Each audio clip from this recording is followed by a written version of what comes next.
Hello बच्चों, स्वागत है आपका उदित फार्मेसी का ऑनलाइन लर्निंग प्लेटफॉर्म में। मैं हूं आपके साथ वसीम अख्तर। हम लोगों ने जो टारगेट एमसीक्यू इम्पोर्टेंट एमसीक्यू जी का एंट्रेंस एग्जाम के लिए का हम लोग चल रहे हैं, जिससे हमें टारगेट एमसीक्यू 500 प्लस डिस्कस करेंगे। उनमें से हमने लेक्चर नंबर आज हम 32 में और भी जो मिशन 2024 के लिए उनमें डिस्कस करेंगे। इनमें देखो, सबसे पहले मैं बार बार बताता हूँ, अब भी बता रहा हूँ, आपके लिए दोनों चीज़ ज़रूरी है कि थ्योरी और एमसीक्यू दोनों अगर क्लियर रहेगा तभी आप अच्छा मार्क गेन कर सकते हैं। रीज़न क्या कि थ्योरी अगर पढ़ लेते तो आपका क्लियरेंस हो जाता, और एमसीक्यू जब प्रैक्टिस करते हैं तो मार्क गेन करने में वहाँ पे आपको बहुत ही ज़्यादा हेल्प मिलता है। तो देखो, आज हम लोग ये चीज़ है कि आपका जैसे कि केमिकल रिएक्शन और कैटलिस्ट, इनको डिस्कस करेंगे। सबसे पहले ओवरव्यू देख लिए तो केमिकल रिएक्शन आप भी को पता है, आप भी पढ़ के आ रहे हैं, तो 12 तक आपने पढ़ा होगा। तो उसमें ये चीज़ देखा होगा कि रिएक्शन जब भी होते हैं, सिंगल सिंगल एटम रख दें, मान लो कि ऑक्सीजन ऑक्सीजन है, कभी रिएक्शन होता नहीं। उसके लिए ये चीज़ माइनली होना चाहिए, कम से कम 2 होना चाहिए या 2 से अधिक होगा, तभी वहाँ पे रिएक्शन होगा। देखिए, रिएक्शन में एक चीज़ और ये चीज़ होता है कि किसी पुराने बांध अगर टूटते हैं तो नए बांध का फॉर्मेशन होता है, यहाँ पे हो जाएगा कंडीशन। एक चीज़ और होता है यहाँ पे, जो रिएक्टेंट होता है, जो मतलब कंपाउंड हम स्टार्टिंग लेते हैं और जो हमारा प्रोडक्ट बनता है, रिएक्टेंट और प्रोडक्ट में दोनों में बहुत ही ज़्यादा डिफरेंसेस होते हैं, ये पढ़ा। फिर इसमें हमें ये चीज़ भी पढ़ना होता है कि केमिकल रिएक्शन कितने तरह का होते हैं, addition reaction, substitution reaction, decomposition reaction, ये सारी चीज़ें, फास्ट रिएक्शन, सोलो रिएक्शन, फिर आता है कैटलिस्ट। कैटलिस्ट से कई क्वेश्चंस इंपॉर्टेंट आता है कि कैटलिस्ट बहुत इंपॉर्टेंट है। रीज़न क्या होता है कि कैटलिस्ट काम क्या करता है, देखो, एक तरह का मान लीजिए कैटलिस्ट काम कैसे करता है, काम इस तरह से करता है कि वो विदाउट रिएक्शन में पार्टिसिपेट किए हुए वो चाहे रिएक्शन को बढ़ा सकता है या तो फिर उसको घटा सकता है, उसी को हम कैटलिस्ट कहेंगे। ये सारी चीज़ हमने पढ़ा था। फिर कैटलिस्ट के प्रकार देखा, कैटलिस्ट हमने देखा तो मेनली 2 तरह के होते हैं, एक होता है हेट्रोजीनस, एक होता है होमोजीनस।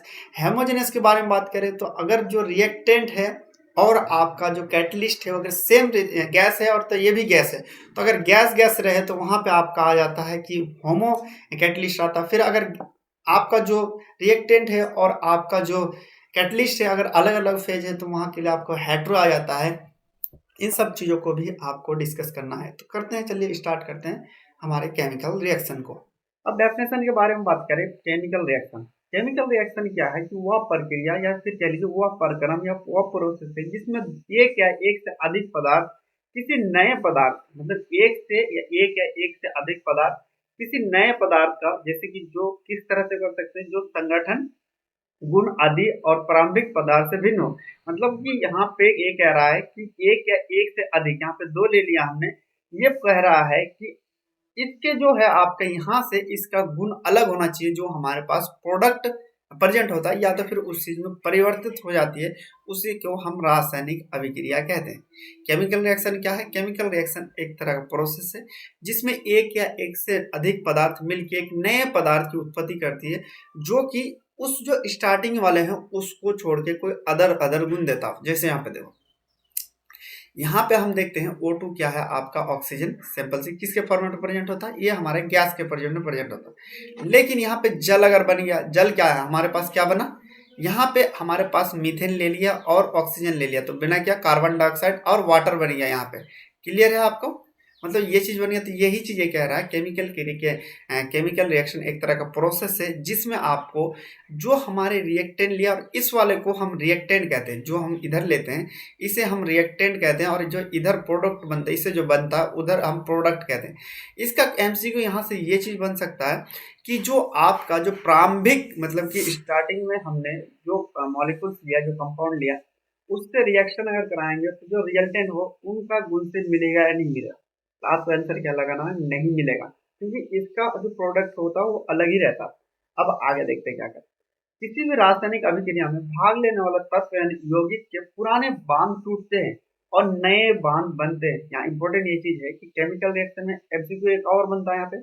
यहाँ पे ये पूछ लेगा कि क्या, एमसीक्यू ऑप्शन दे देगा कि जब कोई भी रिएक्शन होता है क्या सिर्फ एक बांध टूटते हैं या नए बांध का फॉर्मेशन होता है या पुराने बांध का टूटता नहीं है। मतलब यहाँ पे आपको ये चीज नॉर्मल जो है वहां पे आपको ये चीज कहना है कि पुराने बांध आपके टूटते हैं और नए बांध आपको जुड़ते हैं। देखो अब आगे देखते हैं और क्या, इस हेतु ऊर्जा की आवश्यकता होती है, या ऊर्जा ऊष्मा के रूप में हो सकती है, प्रकाश के रूप में, विद्युत किसी भी प्रकार की हो सकती है। देखो केमिकल रिएक्शन कब होगी, रिएक्शन अगर मान लीजिए कोई भी कंपाउंड है वो अगर स्टेबल है, मतलब आपके पास पैसा है, ज़मीन है, जायदाद है, इज़्ज़त है, सब कुछ है, जो आप चाहते हैं, महिला मित्र भी आपके पास मान लेते हैं। तो क्या आप कहीं जॉब करोगे या मेहनत करोगे? नहीं करोगे, क्योंकि आपके पास हर चीज़ है। लेकिन वही चीज़ अगर आपके पास पैसा खत्म हो जाए, तो आप क्या करोगे? मेहनत करने की स्टार्ट करोगे, या फिर कोई आपको छेड़ दे, या फिर कोई बदतमीजी करे, या फिर आपको ज़्यादा ही परेशान करे, तब उस वक़्त क्या करोगे? आप भी कोशिश करोगे कि नहीं, हम भी बदला लेंगे, या हम कोई स्टेबल कंडीशन में हम जाने की कोशिश करेंगे। सेम इसी तरह क्या करता है कि यहाँ पे जब हम कोई भी रिएक्शन ऐसे नहीं हो जाता, उसके लिए हमें क्या करना पड़ता है?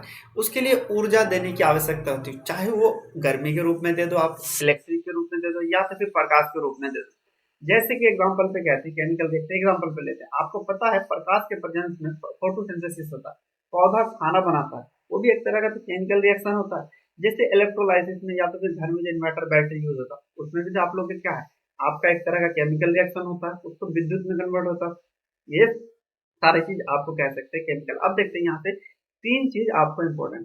पहला चीज क्या है आपको, ये जो केमिकल रिएक्शन होते हैं, इसमें आपको जो स्टार्टिंग जो हम लेते हैं उसका जो प्रोडक्ट बनता है वो अलग होते हैं उनसे। दूसरा ये चीज भाग लेने वाला जो रासायनिक अभिक्रिया में पुराने बांध टूटते हैं और नए बांध उसमें जोड़ते हैं। तीसरा एक चीज है, इस चीज को करने के लिए एनर्जी की जरूरत पड़ती है, जो कि आपको किसी के भी रूप में हो सकता है, चाहे प्रकाश के या विद्युत या किसी भी प्रकार की यहाँ पे हो सकती है। चलिए नेक्स्ट देखते हैं। अब आता है अभिक्रिया के प्रकार। केमिकल रिएक्शन कितने तरह के हो सकते हैं? बहुत सारे हो सकते हैं। अब देखते हैं केमिकल रिएक्शन के बारे में बात करें तो ये विभिन्न प्रकार की होती है, जैसे कि यहाँ एडिशन या तो फिर योगात्मक अभिक्रिया, प्रतिस्थापन अभिक्रिया, वियोजन अभिक्रिया, अपघटन अभिक्रिया, ऊष्मा शोषी अभिक्रिया, ऊष्माक्षेपी अभिक्रिया। देखो मेनली इसका कितना 6 हो जाते हैं, लेकिन और भी है यहाँ इत्यादि लगा हुआ, लेकिन जो मेन है आपको वो चीज़ कह रहा हूँ। पहला एक बार रिपोर्ट करना कितने तरह का है, रिपीट करो हमारे साथ में कि कौन कौन। पहला है हमारा योगात्मक मतलब कि एडिशन रिएक्शन, अब आता है सब्स्टिट्यूशन रिएक्शन, फिर आता है वियोजन अभिक्रिया, फिर आता है अपघटन अभिक्रिया, ऊष्मा शोषी अभिक्रिया, फिर आता है ऊष्माक्षेपी अभिक्रिया। ये आपको याद रखने हैं। चलिए नेक्स्ट देखते हैं। सबसे पहले आता है एडिशन रिएक्शन। एडिशन रिएक्शन मतलब कह लीजिए कि योग मतलब क्या होता है, जोड़ना। तो सिंपल सी बात है क्या पे यहाँ पे जोड़ के मतलब कि दो या दो से अधिक पदार्थ को संयोग करके जो नया पदार्थ का फॉर्मेशन करते हैं इसमें, तो यहाँ पे जिस तरह का रिएक्शन होता है उसको हम क्या कहते हैं, एडिशन रिएक्शन। एडिशन रिएक्शन क्या है, जिसमें हम क्या करते हैं, दो या दो से अधिक पदार्थ को संयोग करके उसके एक नया पदार्थ बनता है। मतलब दो या तो फिर दो से ज्यादा पदार्थ को हम जोड़ के नए पदार्थ की जो फॉर्मेशन होता है उसी को हम एडिशन रिएक्शन कहते हैं। चलिए देखते हैं। जैसे कि यहाँ पे हमने क्या करा कि कार्बन और ऑक्सीजन का O2 लेके हमने एक नया कन्वर्शन करवा दिया जिसको हम CO2 कहते हैं। इसमें मतलब दो चीजों को अगर हम जोड़ के जो बनेगा उसी को हम क्या कहेंगे, कार्बन डाइऑक्साइड बना। यहाँ पे कार्बन और ऑक्सीजन को यहाँ पे मिलाकर हमने बनाया तो क्या बना, carbon dioxide. Same addition reaction का, एडिशन रिएक्शन में यही चीज आपको याद रखना है, एग्जांपल्स याद रखने की कौन सा है, तो आपको C+O2 का एग्जांपल याद रखना। इसमें क्या होता है, दो या दो से अधिक पदार्थ संयोग करके जोड़ के एक नया पदार्थ का फॉर्मेशन करता है। अब देखो नया पदार्थ का फॉर्मेशन करता है तो ये जो है इसमें गुण अलग होगा और इन दोनों का जो गुण है अलग होगा, क्योंकि हमने पहले ही केमिकल रिएक्शन में देखा कि जो हमारे पास रिएक्टेंट है या जहाँ से हम लेते हैं, जहाँ से बनाते हैं, उस चीज का गुण और फाइनल जो है उसका गुण अलग अलग होता है। चलिए नेक्स्ट देखते हैं। अब आता है सब्स्टिट्यूशन रिएक्शन। सब्स्टिट्यूशन मतलब प्रतिस्थापन अभिक्रिया। इसके बारे में देखें, इसमें किसी यौगिक के अणु एक परमाणु तथा मूलक स्थान कोई दूसरा परमाणु तथा मूलक ले लेता है। जैसे कि एग्जांपल पे कह रहे हैं, यहाँ पे देखो सिंपल सी बात है, इसमें क्या करा सब्स्टिट्यूशन मतलब कि उसमें सब्स्टिट्यूट कर दिया, प्रतिस्थापित कर दिया। उसमें देखो इसका मतलब क्या कह रहा, इसमें किसी यौगिक के अणु के एक परमाणु, किसी यौगिक के अणु के एक परमाणु या तो फिर मूलक का स्थान कोई दूसरा परमाणु मूलक या तो फिर स्थान ले लेता है। मान लीजिए यहाँ पे एग्जांपल पे ये चीज कह रहा है सब्स्टिट्यूशन मतलब कि एक को हटा के दूसरा। एक एग्जांपल पे कह सकते हैं, आप एक कहावत सुना होगा, जीने का मजा तो वही है जो किसी को कुर्सी में बैठा हुआ तो उसको उठा के बैठे। सेम इसी तरह सब्स्टिट्यूशन रिएक्शन के ये याद रखना आपको कि वो रिएक्शन है जो कि दूसरे को रिप्लेस करके खुद बैठे, मतलब कि यहाँ पे क्या करता है कि आपको खुद को रिप्लेस करके मतलब दूसरे को रिप्लेस कर देता है। जैसे एग्जांपल पे कहते हैं कोई पावर वाला आ गया। मान लेते हैं एग्जांपल पे एक फैमिली के लेते हैं, सबसे पहले एक छोटा वाला भैया बढ़ा रहा था, वो उसका आ जाते बड़े वाले भैया, तो छोटे वाले भाई क्या करता है, हट जाता वहाँ पे। वही चीज़ बड़े वाले भैया उसका पापा आ जाते तो क्या होता है, वो हट जाते। तो सेम इसी तरह होता है कि जो हमारे पास केमिकल रिएक्शंस में जो ज़्यादा पावरफुल है वो कम पावरफुल वाले को हटा देता है या रिप्लेस कर देता है, लेकिन इसमें डिपेंड करता है बहुत सारी चीज। इसी तरह अगर दूसरा एक्शन देखें, यहाँ पे आप देखो ये क्या है, कॉपर सल्फेट के साथ है यहाँ पे फेरस आयरन सल्फेट हो जाता है। मतलब कि यहाँ पे कह सकते हो पहले ये कॉपर के साथ है, आयरन आके इसको कॉपर को रिप्लेस करके खुद अपना जगह ले ली। दूसरा ले लेते हैं इनका, अगर देखें तो यहाँ पे CH2 है, यहाँ पे आपका CH2 कलोन ले लेता है और HCl में ये अलग अलग रहता है, मतलब एक को रिप्लेस करके खुद दूसरा जगह बना लेता है। इस तरह के रिएक्शन को हम क्या कहते हैं, सब्स्टिट्यूशन रिएक्शन कहते हैं। चलिए नेक्स्ट देखते हैं। अब आता है डीकम्पोजिशन रिएक्शन। डीकम्पोजिशन, इसमें क्या है, डीकम्पोजिशन रिएक्शन, वर्ड को समझो। यहाँ पे क्या करता है, जब एक बड़ा यौगिक दो या दो अधिक टुकड़ों के यौगिक अथवा अपने ही अवयव मतलब अपने ही सब्स्टिट्यूशन में टूट जाता है, तो इस प्रक्रिया को हम क्या कहते हैं, अपघटन कहलाती है। फिर से रिपीट करना एक बार, क्या है, देखो ये क्या कह रहा है, डिकम्पोजिशन रिएक्शन पहले हम जानते हैं जब क्या होता है कि एक बड़ा यौगिक, छोटा नहीं, बड़ा यौगिक छोटे छोटे यौगिक में या तो फिर उसी का सब्स्टिट्यूशन में टूट जाए, तो इस क्रिया को हम क्या कहते हैं, अपघटन कहलाते हैं। जो मान लीजिए बड़ा कोई रिएक्शन था, उसको जैसे पानी में डालते हैं एग्जाम्पल पे NaCl, तो अपने में टूट जाता है। तो सिंपल इसी तरह कहते हैं कि ऐसा रिएक्शन लेते हैं जो बड़ा रहता है, उसको जैसे हम रिएक्शन करवाएं तो अपने में ही उसका छोटा छोटा में दो भागों में टूट जाता है। क्लियर है, उस भाग में टूटने की प्रक्रिया को हम क्या कहते हैं, अपघटन कहलाते हैं। चलिए अब देखिए, जब अपघटन क्रिया में गर्म करने पर होती, देखो जब यह क्रिया गर्म करने पर होती है तो इसमें क्या कहते हैं, हम थर्मल डिकम्पोजिशन कहते हैं। मतलब कि जब हम इस तरह का, देखो रिएक्शन में पहले ही क्या कहा, रिएक्शन में हमने देखा, रिएक्शन में ये चीज क्या था, किसी भी रिएक्शन करने के लिए उसमें ऊर्जा देनी पड़ती है, किसी के भी रूप में आप दो, लेकिन देना जरूरी होता है। जैसे कि उष्मा के में दे दो या तो फिर इलेक्ट्रॉन के दे दो, तो जिसमें भी आप दो देना जरूर पड़ता है। क्लियर है, तो यहाँ पे पूछा कह रहा है कि डीकम्पोजिशन रिएक्शन अगर हम उसके थ्रू करवाएं, उसमें क्या कि ऊर्जा के थ्रू करवाएंगे तो उसे हम कहेंगे ऊष्मायन अपघटन। और वही चीज अगर मान लीजिए विद्युत प्रवाहित करवा दे, मतलब कि उसमें इलेक्ट्रिक प्रवाहित कर दे, तो उसे हम कहेंगे इलेक्ट्रिकल डीकम्पोजिशन कहलाता। डीकम्पोजिशन, इसको फिर से दोबारा हमारे साथ रिपीट करना आपकी।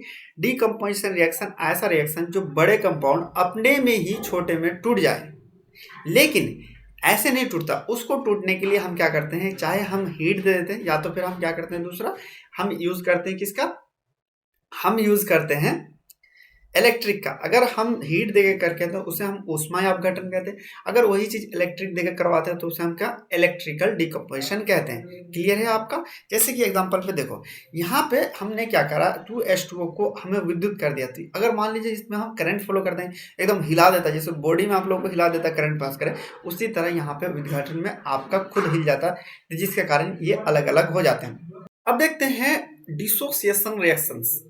डिसोसिएशन रिएक्शन में क्या होता है, जब कोई यौगिक ताप या फिर दाब, यहाँ पे क्या लिखा हो, डिसोसिएशन यौगिक का मतलब क्या है, जब कोई यौगिक ताप या तो फिर दाब आदि में परिवर्तन करने पर दो या दो से अधिक पदार्थ में अपघटित हो जाता है तथा परिवर्तन के कारण हटा देने पर पूर्ण मूल यौगिक प्राप्त होता है। देखो इस वाले रिएक्शन में क्या है, डिकम्पोजिशन में, कि एक बार इलेक्ट्रिक या तो फिर हमने थर्मल कर दिया तो उसमें क्या है कि आपको परमानेंट डिकम्पोजिशन हो जाता है, उसको हटा दोगे तो वही टुकड़ों में मिल जाएगा।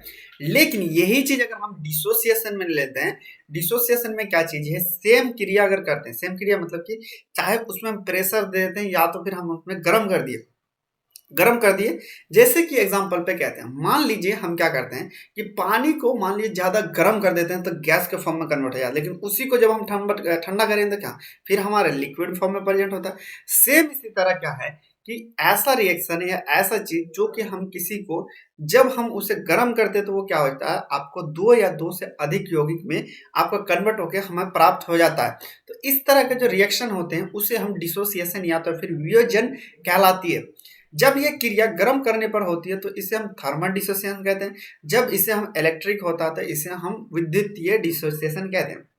वहां पे भी डिकम्पोजिशन था, मतलब कि अगर मान लीजिए हमने देखेंगे वहां पे भी क्या था कि आप अगर उष्मा से करते थे तो उसके लिए हम क्या कहते हैं, थर्मल डिसोसिएशन या डिकम्पोजिशन उसे कहते हैं। यहाँ पे अगर करते हैं तो इसे हमारे, अगर थर्मल के द्वारा करते हैं तो इसे हमारे पास ऊष्मायोजन कहते हैं, और दूसरा करते हैं तो इलेक्ट्रिकल डिसोसिएशन कहते हैं। जैसे कि यहाँ पे देखो, जैसे भी यहाँ पे क्वेश्चन करते हो उसमें में NH4Cl, यहाँ पे देखो डिसोसिएशन में आपको ये चीज रखना, ये एग्जाम्पल्स आपको याद रखने हैं। क्लियर है कि अगर मान लीजिए NH4Cl को अगर हम गर्म करेंगे तो NH3 प्लस HCl हमारे पास प्राप्त होता। क्या क्या प्राप्त होता?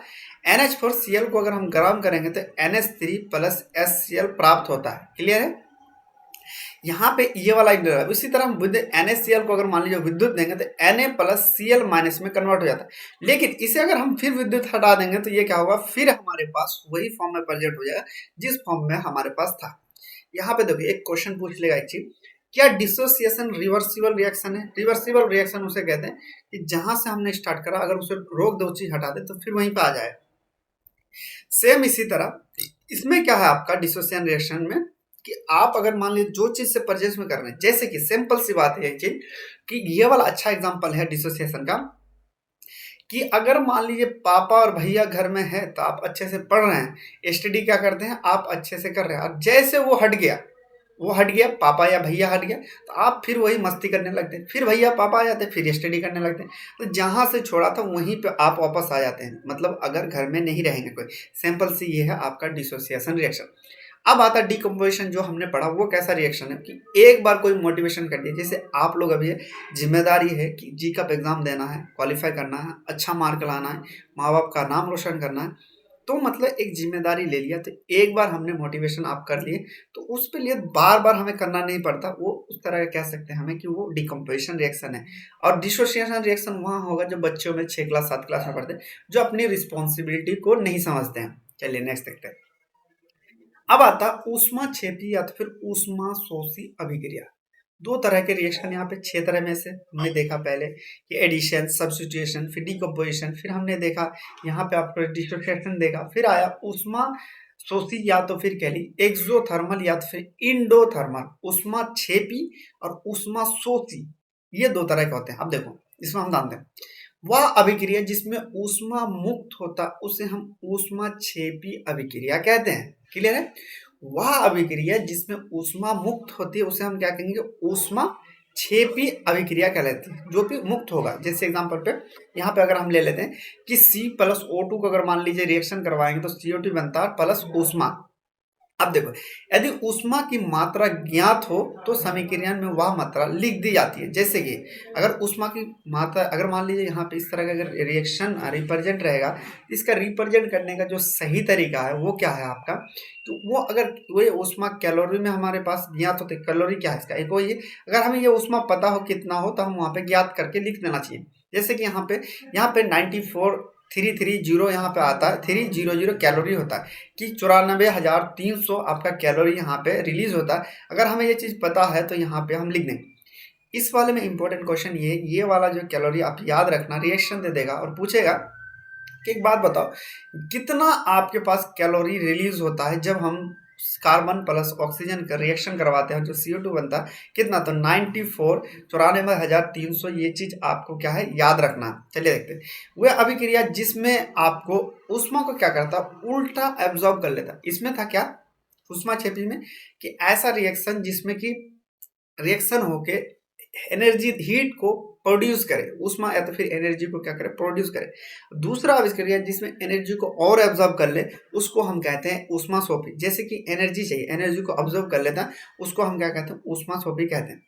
वह अभिक्रिया जैसे कि आपको N2O2 प्लस ऊष्मा, इसको हम 2NO2, जैसे ये वाला रिएक्शन आपको याद रखना। ये ऊष्मा अगर ज्ञात हो तो लिख देंगे, नहीं तो कोई बात नहीं। सिंपल सी बात है, जो ऊष्मा को उत्पन्न करती है उसे हम कहते हैं एक्सोथर्मिक। उसमें जो ऊष्मा को अपने अंदर सोच लेती है उसको हम कहेंगे ऊष्माशोषी। यहाँ पे एग्जाम्पल ये चीज याद रखना है आपको कि एग्जाम्पल जैसे यहाँ पे कार्बन प्लस O2 उसमें निकलता है, CO2 बनता है तो प्लस ऊष्मा निकलता है, इसे हम ऊष्माक्षेपी कहते हैं। और ऊष्माशोषी जैसे N2O2 प्लस ऊष्मा हीट देंगे तो और भी हीट चाहिए ताकि ये कंपाउंड बन पाएगा, तो इसका एग्जाम्पल ये है, आप याद रखना है। इसी तरह मज़ेदार तरीके से अगर आप पढ़ना चाहते हैं तो उदित फार्मेसी का ये कंटेंट आप ले सकते हैं, जो आपको ऐप पे मिल जाएगा, जो कि बिल्कुल डिटेल में है। सबसे पहले आपको रिकॉर्डेड क्लासेस मिल जाए। देखो रिकॉर्डेड क्लास में भी दो तरह के मिलते हैं। इनमें देखो पहला आपका क्या है कि पहले थ्योरी पढ़ाया जाता है, जैसे मैंने आपको थोड़ा सा थ्योरी पढ़ा दिया इसमें, कि थ्योरी पढ़ाया जाता है, मतलब कि थ्योरी थोड़ा सा होता है। उसके बाद फिर वहाँ पे मिलता है आपको कि जैसे आपको देखा होंगे कि मैंने पिछले लेक्चर में देखा होगा कि आप थोड़ा थ्योरी पढ़ाते हैं, उसके बाद फिर एमसीक्यू को डिस्कस होता है। एमसीक्यू मतलब इन द सेंस ऑफ कह लीजिए कि उसका जो है पहले थ्योरी में जो पॉसिबल्स एमसीक्यू उनको डिस्कस किया जाता, फिर आपको ई पीडीएफ नोट्स मिलता। ई पीडीएफ नोट्स कह लीजिए मतलब कि आपका जो नोट्स एक समरी टाइप का बना के जाता है, जो आपको कम टाइम में अच्छा हेल्प कर सकता है। फिर आपको टॉपिक बाय एमसीक्यू टेस्ट लिया जाता है। देखो टॉपिक बाय एमसीक्यू टेस्ट से ये बेनिफिट होता है कि उस टॉपिक से जो आपका पॉसिबल क्वेश्चंस होते हैं जो एमसीक्यू उसका आपका क्लियर हो जाता है। थ्योरी क्या करता है आपको कि कोई भी एमसीक्यू इजीली से आप कर सकते हैं, उसमें हेल्प करता है। लेकिन आपका जो टॉपिक बाय आता है, या टॉपिक बाय हम क्या करते हैं एमसीक्यू जो करते हैं प्रैक्टिस, उसमें क्या होता है टाइम आपको बचाता है। देखो इंपॉर्टेंट फैक्टर क्या होता है आपको टाइम। टाइम मैनेजमेंट अगर मान लो एग्जांपल में 100 क्वेश्चन में आपने क्या करा 2 घंटे का अगर पूछता है, तो आप क्या करते हैं कि उस 100 5 नंबर पे मतलब 20 क्वेश्चन में ही पूरा सारा का सारा आपको 2 घंटे बर्बाद कर देते हैं। तो आप एक तरह का टाइम मैनेजमेंट भी तो पता होना चाहिए, कौन सा क्वेश्चन को पहले करना चाहिए, कौन सा क्वेश्चन को बाद में करना चाहिए, किस तरह से क्वेश्चन अरेंजमेंट करना है, हर चीज़ आपको इसमें बताया था। फिर मिलता है आपको model paper practice. Model paper practice क्या होता है?